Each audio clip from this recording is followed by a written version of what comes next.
Hey, what's going on, guys? Welcome back to my channel. Today I'll be taking you through the entire steps of smoking a brisket, from injection to slicing. Stay tuned.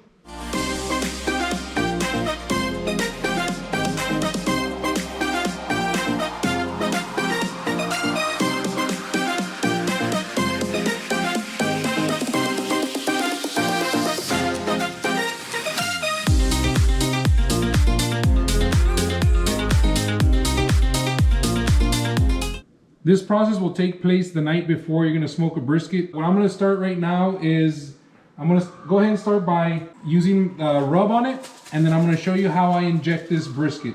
The reason I have it with the fat facing up is because once I flip it over, I'm gonna put the rub on it.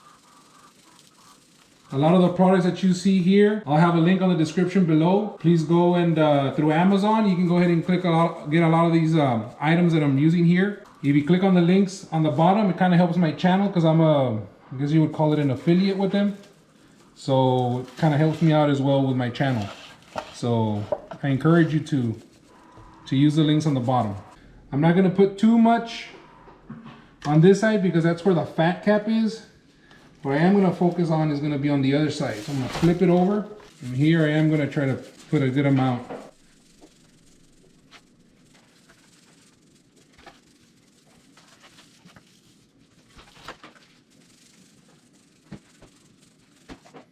Okay, so now that I have it seasoned, the next thing would be is to create your injection, whatever you're gonna be using for the injection. For this one, I'm just gonna keep it nice and simple. I have about 8 ounces of beef broth here. I have about a tablespoon of, I guess, room temperature butter. And then I have about a tablespoon of Worcestershire sauce. Probably messed that up, but you know what I'm talking about. This one, we're just gonna mix it. So what I did here is some of the butter would not mix in, so I put it in the microwave for a couple of seconds. All right, so the next thing you wanna get yourself is an injector, something that looks like this. Again, a lot of these products I'll have on the a link in the description. You can get the one that has a single outlet here, or you can get the one that has holes all along. The only problem is that this one, after a couple of dips, it'll start picking up a lot of air, so I'm gonna use this one instead.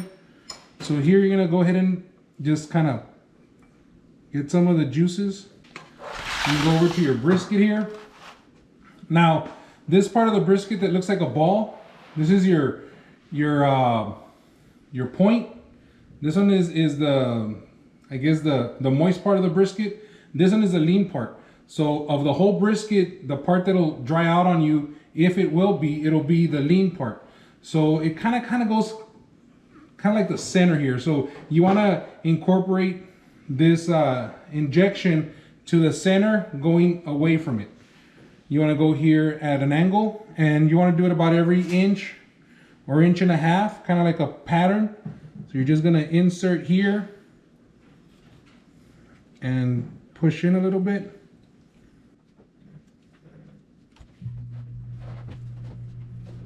Up.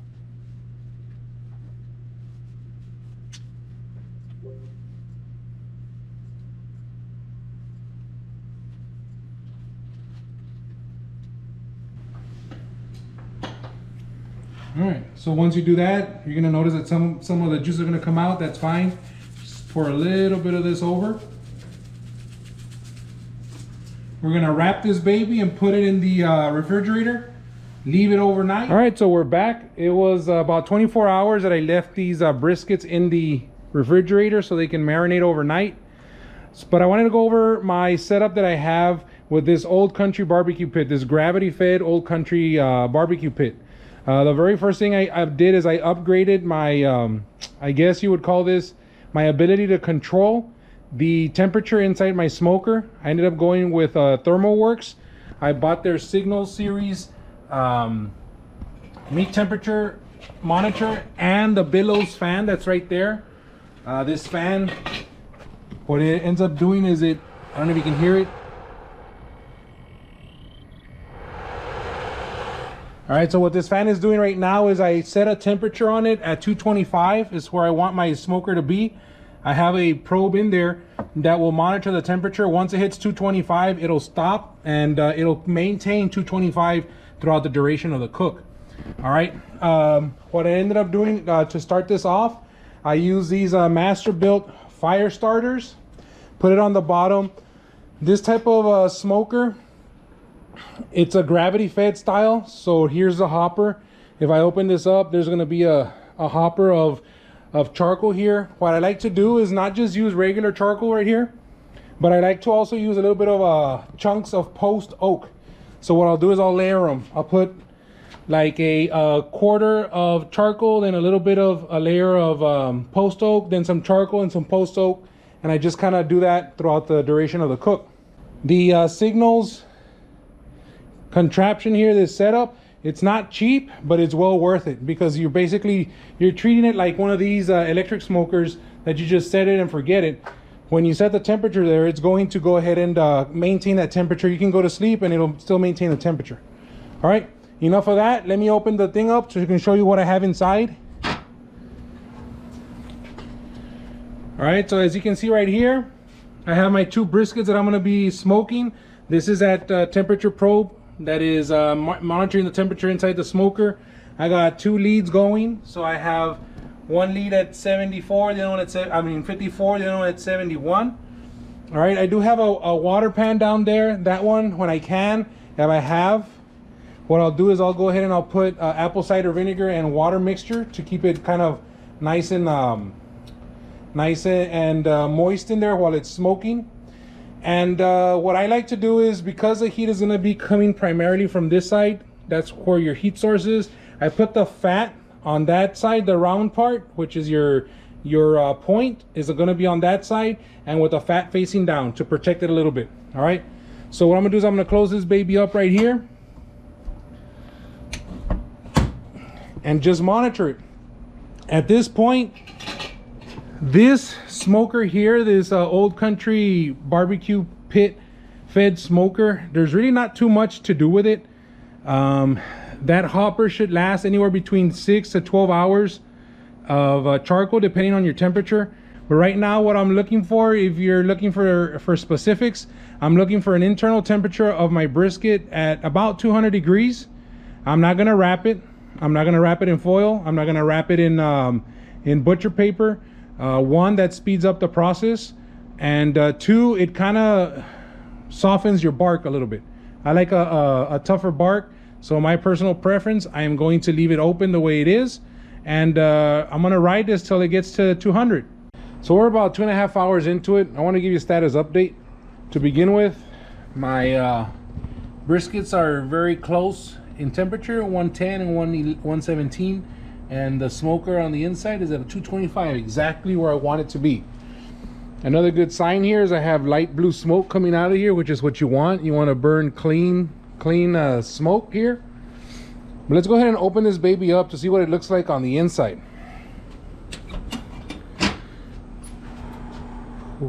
Oh, nice smoke. Let's see if this thing starts to beep on me. We'll see.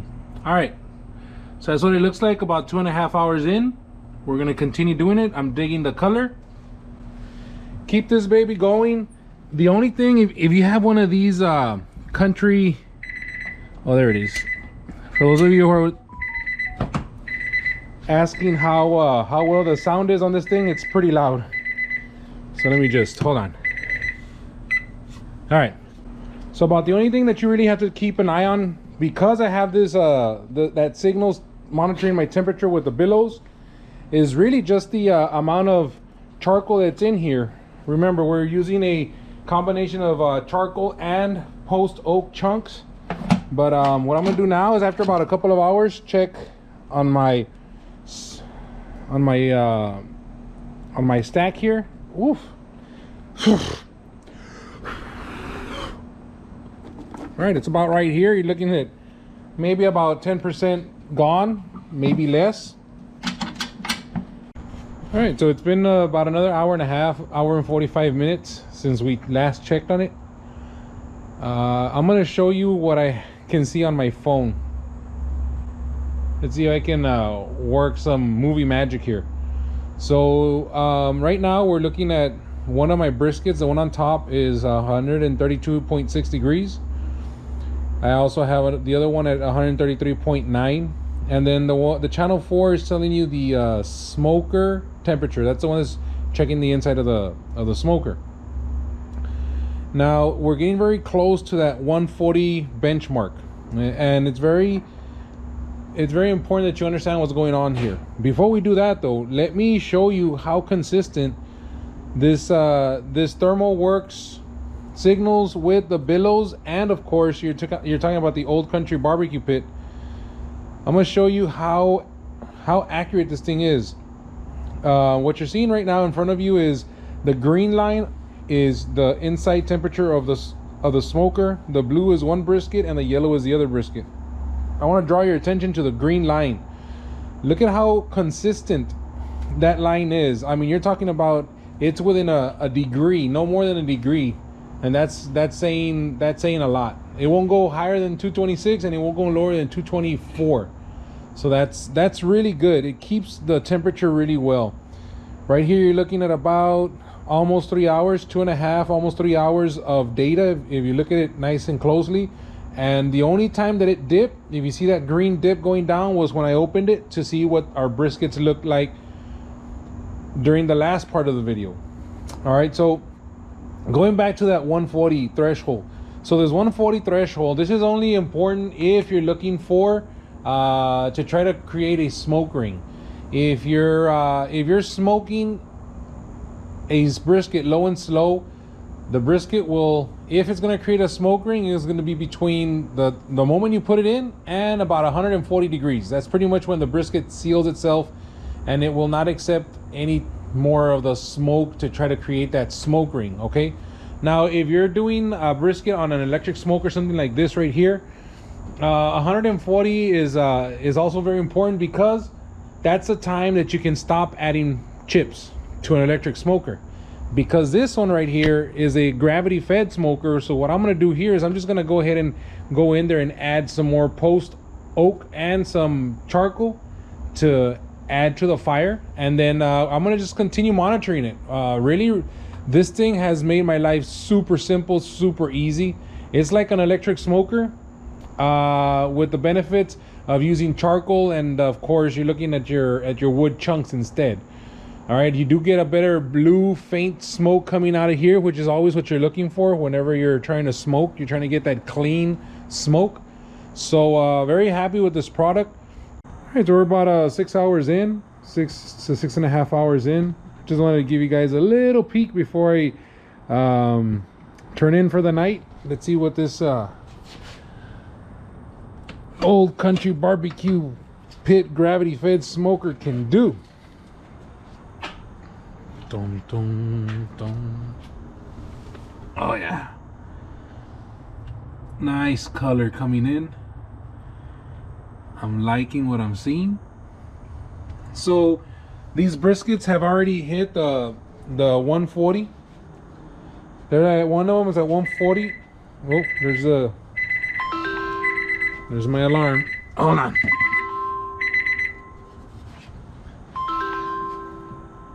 Those are the alarms that let you know that the thing has gone under the temperature I had put it.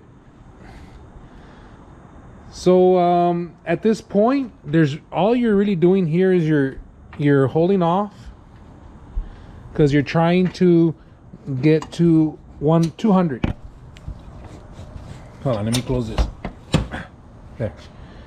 All you're doing here is you're trying to hold off and get to 200 internal temperature.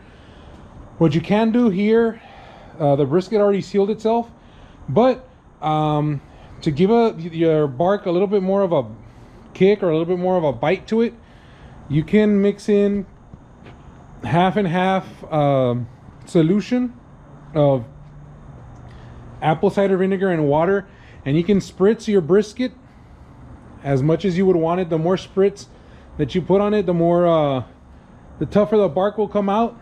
And of course, this would happen every hour, every 30 minutes, hour. You can go in there and do that if you would like, but if not, you just wait for it to hit about 200 degrees internal temp before we pull them out. All right, we'll see you guys in the morning.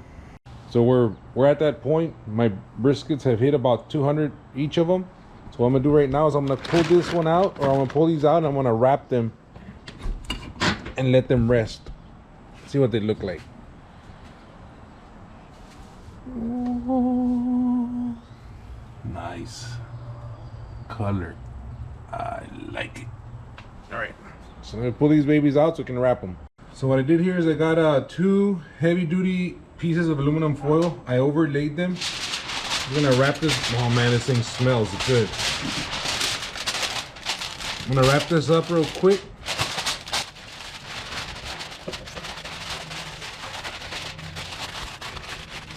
Nice and tight. Get one more piece, just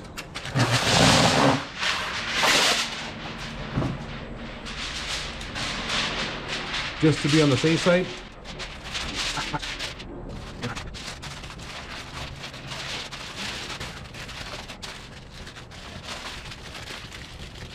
All right, so at this point, now that it's here and it's ready to go, you're gonna put this in the cooler for about 2 hours at least. You can keep it there longer, maybe 4 hours if need be, but it's recommended 2 hours. And then I'll take you through the steps on how to slice it after we let it rest. But for now, just sit back and relax. All right, so what you see in front of you is a brisket that had been smoking for about 21, 22 hours until it reached the temperature of 200 degrees in my old country barbecue pit gravity fed smoker. All right, so let's slice this baby up and see what we got. Ooh. This has been resting in the cooler for about 2 hours, hour and a half, 2 hours. Like I said, if you need to, you could probably get away with leaving it in there longer. I've left it in there for about 4, maybe even sometimes 6 hours. Whew. This thing is nice. I like the color. There's a lot of juice coming. Give you a little once around. Look at that. Decent looking color. I love it. I'm digging it. This extra juices that you're seeing is probably because of the injections. One tip I can give you here is whenever you're going to cut your brisket, you want to go against the grain. So you just have to figure out where the grain is here. Okay, so the grain is going this way, so I'm going to have to cut against the grain. Now this is one of my first briskets done on the country fed smoker. So I want to see if possibly I can get that elusive smoke ring that I'm always after. So here we go. Let's cut it up and see what we have inside. It's nice and tender. Oh yeah. Smoke ring achieved.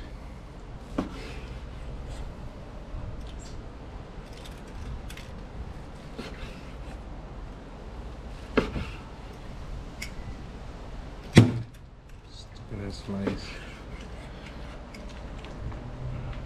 Look at that. Nice little smoke ring there. Give you a little angle of what this looks like. Man, that looks good.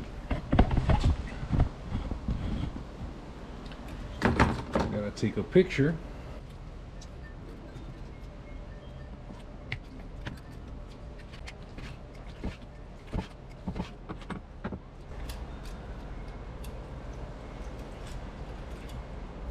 Well, that's strange.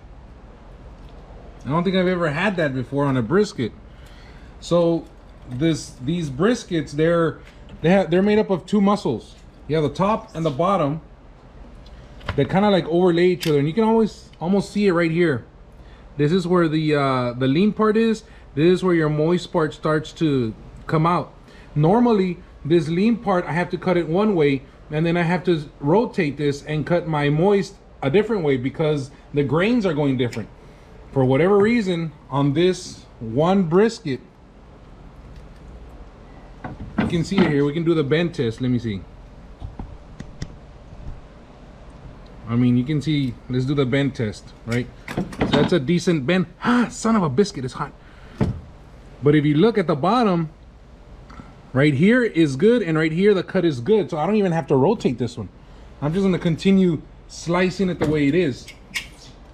This hardly ever happens. I think this is the first time I've ever had this happen to me on a brisket, where the muscles are kind of aligned, kind of like the stars aligned. It's a bonus. I like that.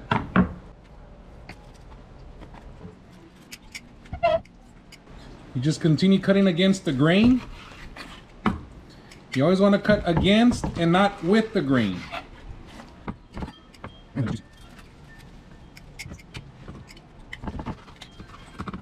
This thing has, it's weird.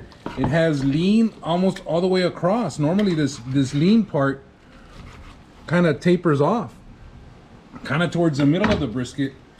But for whatever reason, I did get a, it's Angus beef brisket. I don't know if that has anything to do with it, but this lean part it's interesting because it's going almost all the way across. This is your moist part. Here's your lean. This typically kind of tapers off towards the middle of the brisket, and for this, I guess on this one, it just continues going.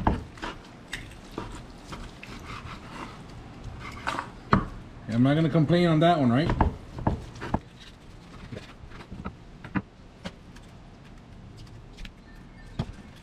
So my elusive smoke ring was achieved. And just so you guys know, it doesn't add anything to the flavor of the brisket. It just looks nice. All right, so I'm just gonna go ahead and cut this one. See how some of this is just kind of falling apart on its own. These would be, I guess you would consider these burnt ends.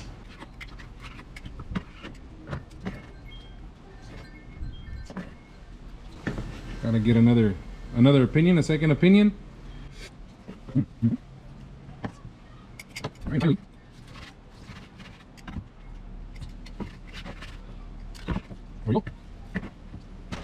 And that, my friends, is how it's done. Check this out. Oh, this one's mine. It has my name on it.